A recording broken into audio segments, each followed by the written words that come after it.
Kung sino man 'tong tao na 'to maaaring hinahanap niya rito ang gusto kong sabihin yung kapayapaan sa heart, yeah, puwede, pero parang hinahanap niya rito yung happiness. I'm sensing tiredness dito sa person na 'to, parang pagod siya about something. Hindi yung pagod na because galing siya sa work or kasi may ginawa siya all day, naman yon, but parang pagod ang heart and pagod ang mind. Oh, I just saw the Three of Swords while shuffling. Maybe this person here, may bagay rito na parang related sa trauma. Let us see. Of course, this person here wants to free him or herself, okay, from this.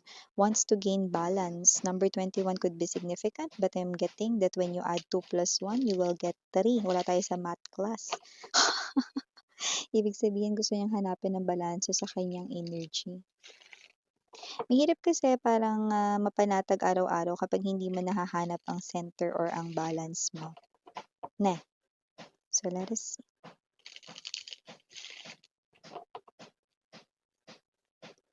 If you're hearing some kind of noise in my background, sweetheart, it's out of my control. Thank you so much for your patience and understanding. Okay, maaaring may ginagawa lang dyan sa kalapit neighbor. Okay, hindi tayo pwede magreklamo kasi baka palipatin tayo ni chairman sa ibang barangay. Okay.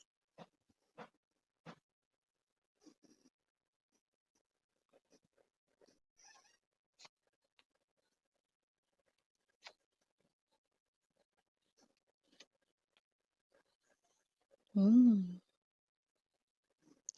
The moon energy is an energy right in here na parang kinikilala, parang hindi masyadong kilala. That's what I'm picking up right in here. Let me see what's going on. Three of Cups, Five of Wands. Oh, okay. Okay. Hmm. Ayun.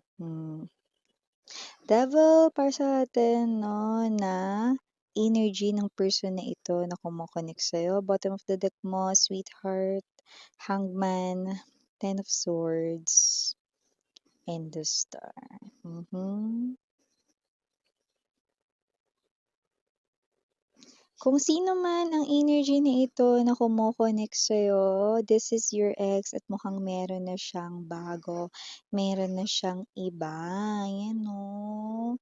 At nakikita natin dito mga babes 'no, na kahit na meron na siyang bago, maaaring or mukhang nakilala niya itong tao na 'to sa social media, puwede rin sa dating apps, puwede rin naman mga babes 'no, sa friend 'no, sa kanya ritong social media platforms, okey, Facebook, Instagram, or kahit na ano man yang social media platforms basta nakilala niya yan online 'no, at madalas na yan yung ginagamit niya rito 'no, na means of communication 'no.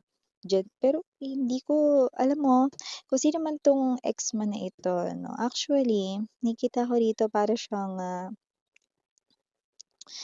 hindi niya mawarian yung sarili niya. Ganito kasi 'no, this person mo ay nakikita ko na meron na siyang iba dito 'no, pero sa'yo pa rin siya nakatingin, 'yan. Sa'yo pa rin siya nakatingin. Okay, at mukhang may mga bali-balita with these friends ninyo, common friends or puwede rin sa kanya ritong kamag-anakan kung may connection ka pa sa mga yun, pinsan, kapatid 'no.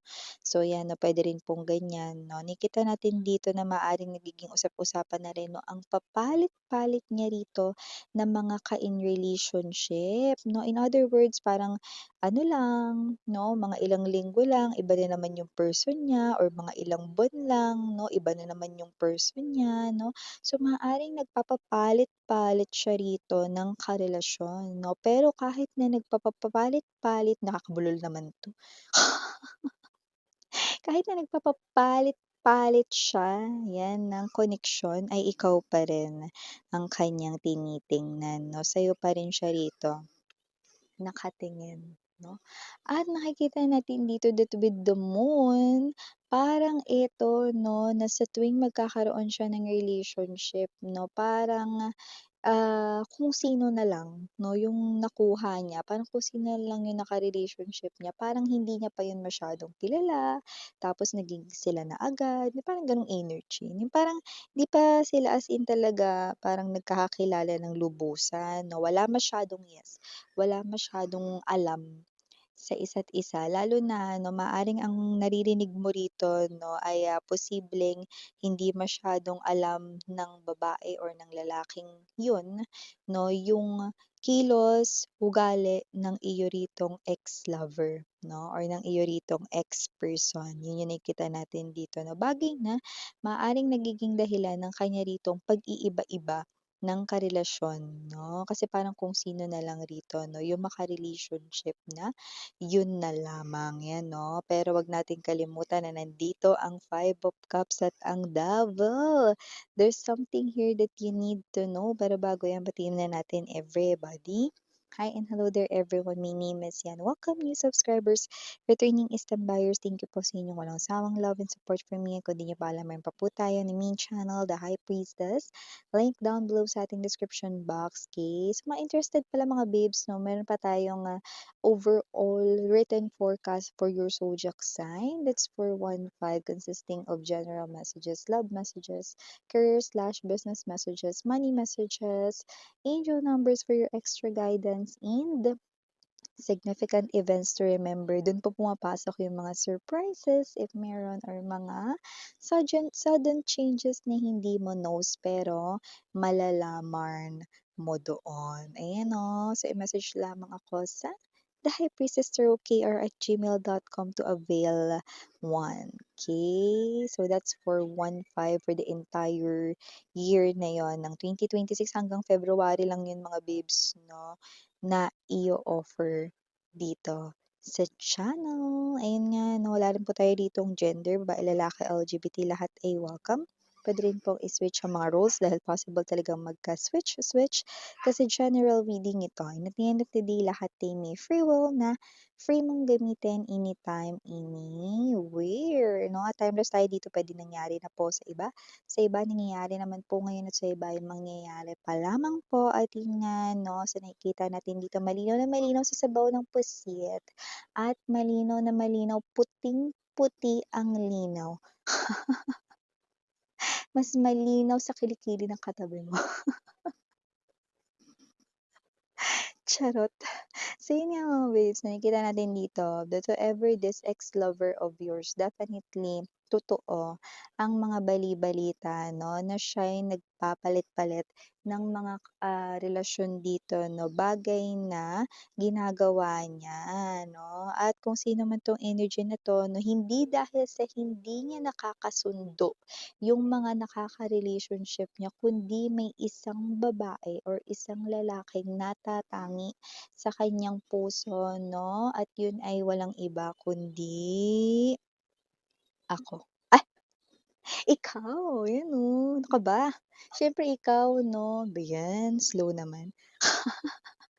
So, kung sino man 'tong energy na 'to, nakikita natin dito that this person here longs for you. Mahirap talaga na parang ipilit ang sarili sa loob ng isang relationship kung hindi mo naman love talaga ang person mo 'no. At kahit na yung mga may nakaka-relationship siya rito 'no, na iba-iba, kasi nga sinusubukan niya rito 'no, napalitan ka sa kanyang puso at sa kanyang isipan. Pero kahit na sino, walang makapalit, ikaw pa rin ang gusto niya ritong makapiling at makasamang muli. Yun, eh. In other words, Four of Pentacles energy, Six of Swords, hindi niya makalimutan dito, no? At pilit niyang kinalilimutan pero hindi magawang mag-move on, no? Mula sa taong kanyang minamahal. Ayan 'no, at yun ay walang iba kundi ikaw. Ayan 'no, hindi niya lang 'to maamin sa mga tao sa paligid niya rito 'no, hindi dahil nakakahiya yun na sabihin 'no, kundi mga babes 'no, ayaw niya ng pag-usapan siya, ayaw niya ng mga tsismis, ayaw niya ng mga rumors, gossips 'no. Pero napapansin na ito ng mga kakilala ninyo both 'no, or ng mga parehas ninyo ritong individuals na kilala. Puwedeng common friends, puwedeng mga relatives, kamag-anak 'no, family, 'yan. Kung meron pa kayong parang communication sa mga 'yan 'no, 'yun nakikita natin. Pero sa nakikita natin dito 'no, sinusubukan niya rito 'no, na maghanap ng taong may kayang pumalit sa'yo, pero wala. 'Yun nakikita natin dito 'no, masyado siya rito 'no, na desperate maka-move on sa'yo, okey? Pero mas lalo niya lamang nare-realize na yeah, we're hearing that song. Okey, bilis naman sino ba yung nakuha mo mukhang hindi ka kilala, 'di ba? Ilan pang mga babae ano or ilan pang mga lalaki ang paluluhain mo pa, yun. See, sabi ko sa inyo. Kuha lang siya ng kuha rito ng ipapalit sa inyo, mabilis ang palitan rito mga babes 'no. Pero wala talagang makapalit sa inyo, walang makapantay 'no, kahit makapantay man lang, sa inyo 'no. And 'yan 'no, halos hindi niya kilala yun, hindi rin siya kilala rito 'no, at hindi rin umaabot sa puntong lumalalim ang kanilang samahan. Dahil ito ay natutuldukan din agad 'no. In other words, yung mga yun, yung mga lalaking yun, yung mga babaeng yun ay lumalabas lamang bilang rebound. Ouch, 'di ba? So, nakita natin dito 'no, na yung mga tao na nakakarelasyon niyo gusto siyang seryosohin, yung person mo hindi magawang makapag-focus dun sa mga yon kasi ang focus niya ay nasa nasira ninyong relasyon. Pansinin mo yung tatlong sa harapan niya, the Three of Cups na nakatumba, na ibig sabihin nun 'no, ang nakatayong Three of Cups ay indikasyon ng muling pakikipagbalikan at tsansa 'no, sa pakikipagbalikan. Pero dahil ito ay nakatumba, ito ay mananatiling parang isang pangarap na lamang 'no, na maaaring kay hirap na or imposible ng mangyari. Yun, sabi ko sa inyo, eh. Yung pagsisisi talaga laging sa huli yan kasi 'pag nilagay yan sa unahan tingin mo may magsisisi? Why, 'di ba? So yun nga nakikita natin dito na kung sino man 'tong energy na 'to. This person here ang hirap, nahihirapan na siya rito 'no. Alam mo ang suggestion ko sa kanya, wag siyang kumuha ng ibang tao 'no, kasi bukod sa masasaktan niya yung tao na yun, okey, gusto pa naman siyang seryosohin daw ng mga nakaka-connect niya rito pero siya rin ito na mismong nagtutuldok ng relationship niya sa mga yun, 'di ba? Dapat pahinga na muna siya, 'di ba? Pahinga, hindi mamahinga.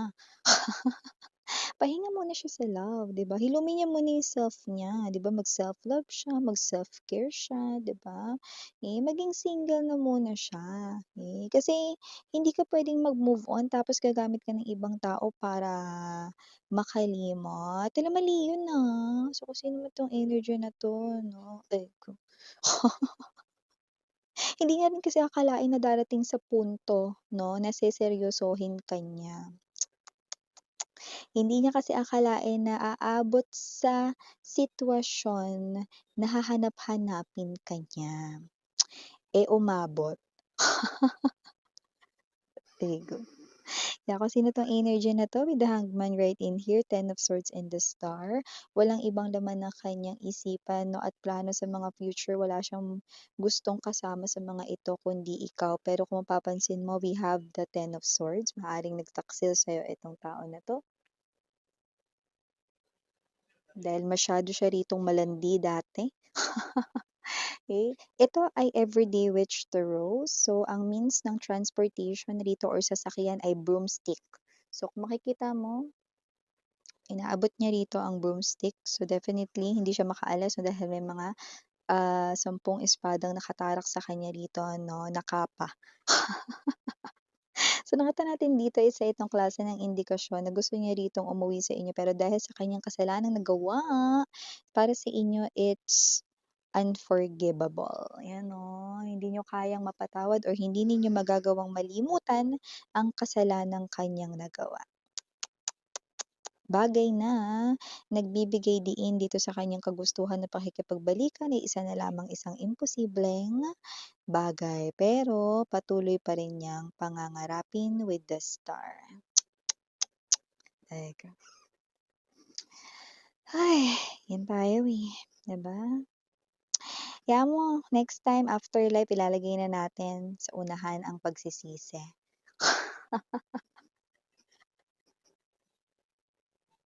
Pala-desisyon niyo rin. So, for the initials right in here, yes, we do have unang-una na diyan letter S and it's in capital or it might be in capital letter.